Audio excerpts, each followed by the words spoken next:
okay, no one else in the UK is really doing this thing where they're showing their school content and the gym. And it was also smart because for the average person, they can't just work out all day and make money off social media. The life that a lot of fitness influencers live is unrealistic. Okay. So me When you doing say that unrealistic, stuff, what do you mean? Just explain. They got a lot of free time. as in unrealistic, as in I'm gonna be real, yeah. Doing fitness on the internet is not that hard.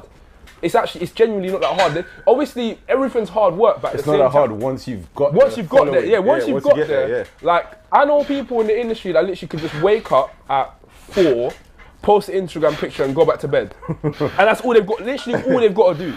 People have got that power right now. Yeah. People like Matt does fitness. Yeah, He's no, got but that kind of I'm gonna be reach real right now. now. But Matt, yeah, But he is works. smart because he's diversified everything. So my university accommodation. It's He had his the gym in gyms, there. yeah. It's mostly a gym in there. He's got his book, he's got the earbuds, because he's realised now, because he's been doing content for a while, that it's not necessarily going to last forever. Like because there was a point he was getting like 1 million views every video. Yeah. It's not the same now, but he's got all those other businesses to where the point where it doesn't need to be. But even like when you go back to what you were saying about the first 3 years of your videos, I remember Matt, his channel, the same thing. Slow. It was slow. So, and he was working a normal job at the time as well. He was a PE teacher. Yeah. I swear his one was the first, maybe even 4 years for him. Yeah. Then all of a sudden, when he started doing content with him and his son and all that. Yeah. And he boom, waited until he was making like decent enough money off of that stuff to be able to quit his job. And even he showed on his channel as well. Remember like, what was it? 2019, the spike when the money. Yeah, it was crazy. It was crazy. I think he had a string of about 3-4 videos that were getting like over 1 million, and were also very high on like the monetization. Because you could have a video that gets 1 million, but for whatever reason, the amount YouTube will pay you for that video might be higher or lower. Yeah. His thing is his videos are all longer. Yeah. So a 20-minute video is gonna make more than a 3-minute video regardless. Yeah. If they got the same views. Yeah. So yeah. So now you're in sixth form. Yeah. Okay. So you've now you're doing your videos, you're multitasking, you're vlogging. Yeah. All right. So then let's now talk from the transition from actually vlogging to then going to university. I'm assuming you started uni, didn't you? Yeah. Okay. So what was the transition between then and what was you doing at the age of sort of, because you're 19 now? Yeah, so at 17, 18. 17. So what was you doing around 17, Alright, 18? so this was the time when I got my first sponsors. So in September of 2019, My Protein reached out to me, but at the time they couldn't sign me because there's some law that you can't sign minors to supplement deals. Okay.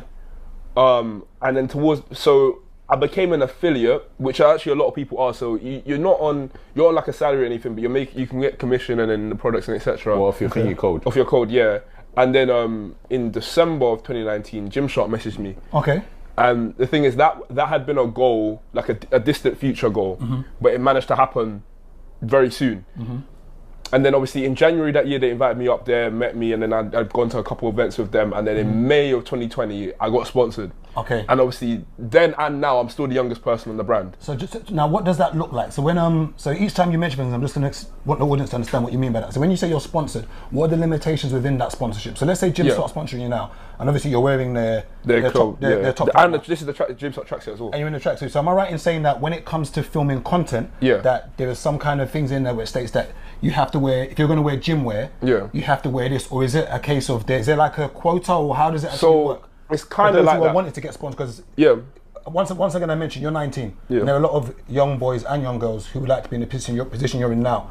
So that's why we're asking the journey and sort of just to point out one or two things that might be red flags, and just explain what that looks like, the sponsorship thing. So with Gymshark, first of all, they're a little bit different from some other companies because they do require like some level of exclusivity, not necessarily in what you can wear. They're not saying you can't wear other things, but A, you can't promote other companies, and B, just be mindful about like the size of logos and stuff. Like if it was a huge Nike tick over my shirt, it might be a bit, do you get what I'm saying? Because it's kind of like a conflict of interest. Some companies are cool with that, but Gymshark more wants you to be a bit more exclusive with their stuff. So for example, I couldn't go and make my own fitness wear. No, because they're exclusive. Whereas if I was with, say, Boohoo Man, they'd let me do that. And then when it comes to like them actually sponsoring people, obviously, when you're on a Gymshark, I think like cool, you'll be on like a salary. And you'll also get commission. and then you'll have like a month. Every athlete's one is different, but you have a quota in terms of like how many posts you need to post per month, how many stories, how many tagged YouTube videos, and etc. etc. They outline that.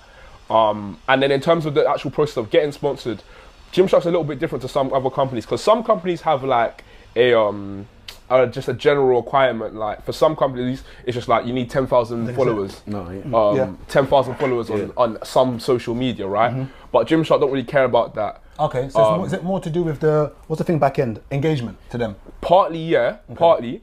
But also more to do with like who you are as a person, because they've got like a lot of a smaller team than a lot of companies. There's only about 100 or so Gymshark athletes worldwide. Okay. So they're looking at, do they think that they'll get along with you as a person? Do your values align with their brand values?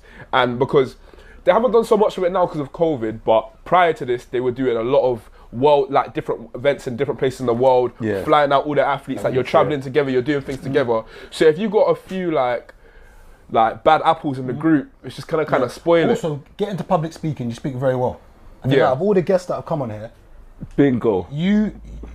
Your branding's very good. Like you speak very well. For someone that's 19, I don't want to keep mentioning 19 to sound like I'm sunny. Yeah. But you need like a speaking agent.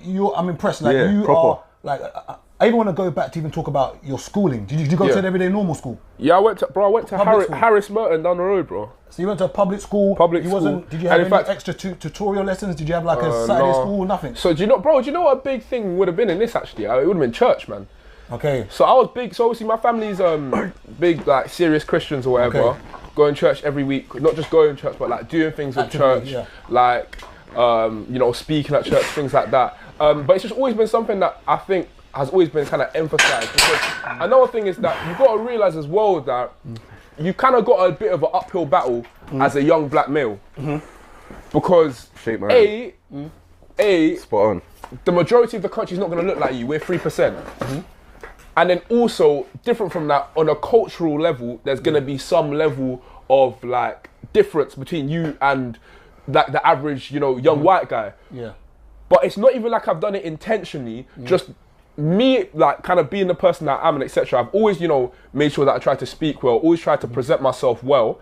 So I think that has kind of, in a way, decreased that barrier. Because if I, whenever my guys and that, I probably don't speak quite like this. But if I was to speak like that on camera, half the people wouldn't probably know what I was talking about. Well, it's more for me the way you articulate yourself and the way you can hold a conversation. Yeah, do you know what I think that's just a skill or just a gift, to be honest. Because in my videos, obviously a lot of them are vlogs, but some of them are just me sitting down speaking to the camera. And the last one I did one last week, just explaining my whole journey basically. Because I was surprised that you were able to 20 minutes straight. It was 27 minutes. I was watching, I was thinking to myself, right, he's just kept it. It's not easy just talk for duration of time, because I do it and I find it, it might look easy, but you're constantly thinking of new conversations. But you know what it is as well? Starting the YouTube channel from so young. I was 14. I was 14 when I started. Yeah, you're 5 years in deep now. 5 years deep. And I wasn't like this at the beginning. If you go back to my first videos, they weren't the best. Yeah. But that's like with everything. No one really starts out as an expert. Yeah. Practice over time. And part of it is also maintaining your same personality on camera. Some guys I know are really interesting, really funny guys, but the moment you put a camera in front of them, they find it hard to translate that onto the actual camera. They kind of freeze up, tense up when the camera comes on. The longer that you do something, the less I've kind of tensed up when the camera's on me, because you're more used to it now. The more times it's happened, it's more natural. But I appreciate that though. I appreciate that. So we was at Gymshark. You was talking about the sponsorship. So now you're sponsored by Gymshark. Yeah, now I'm sponsored. Okay, some deals are exclusive, some are not. You can't wear big logos. You just got to be smart. You got to be smart. You got to be smart about it. And then the main thing I would say to people trying to get sponsored, because I always get questions about this, is that just try to make sure try to maintain an image that companies want to affiliate themselves with. Because there's some people in the industry who they might be big, but no company really wants to tie themselves to them because of some of the things that they put on their channels, put on their social media and things like that. Just realize that a lot of these corporations have to kind of abide by certain laws and have to put forth a certain image. And do you know what I'm saying? They vet you on the slide to see. Exactly. Yeah. So if your image doesn't align with that, come on, let's go. If your image doesn't align with that, we'll get to 4 plates soon so you can join in. Don't worry. We thought we'd get the baby weight out of the way for you so that You coming at the 4 pace. I got to train. You never told me we were training, bro. You never told me this. I would have come. I would have done my rotator cuff warm up and. You know what I'm saying? So yes, sir. I didn't know if today was your chest day. That's why I didn't want to. I don't even know what I'm training. So now you're sponsored by Gymshark. The deals come through. Yeah. Okay. And now you're thinking to yourself, what's the next stage? So you're now at university. You're now started. What did you go and study? I went to study sport and exercise science. Are you still doing that now? So that's another thing. I went. Let me go. Okay, cool. So prior to starting university, because of the position that I was in at that time, you know, making pretty good money on social media and etc., having my channel, I was almost at 100,000 subscribers at that time, and everything was kind of going well because I'd had a successful summer. Like my summertime usually does better for me content-wise. It's just easier to make content. You're outside, you're going on holidays, etc., etc. It's easy to make content. So summer had been good, and then now when it comes to university, it wasn't like I felt like I needed uni. It was more a thing like, cool, I balanced YouTube with school, I balanced YouTube with sixth form. Everyone's telling me uni is less intense than them. Not necessarily easier. Some people do say that, but it's less intense. Okay. So I was like, man, I could balance it. I've done this already. So I went to university. Enjoyed my course, to be fair, because I went to Loughborough. Okay. And probably most people know that for sports, Loughborough is very good. The facility is really good. You know, we're doing practice. A famous boxer goes there and does these AJ, yeah, I see. You see him regular. In fact, I walk in. So I just started boxing the other day as well. Okay. Just started out, and I walked into the gym at the wrong time, and I just see him in there shadow boxing. Yeah. And you know, we were talking about going to Dubai. Yeah. On my flight back from Dubai, he was on the same flight, so I just went up and spoke to him. He's so calm. Yeah, he's proper calm. He's proper humble. Yeah, like, he trains at Loughborough. Yeah. And it's like everyone there kind of like just enjoys having him there. There's a few dumb students that do some. We saw that, yeah. Do some foolishness, but it's uni. It was 3 AM in uni students. People are drunk. It's life. Yeah.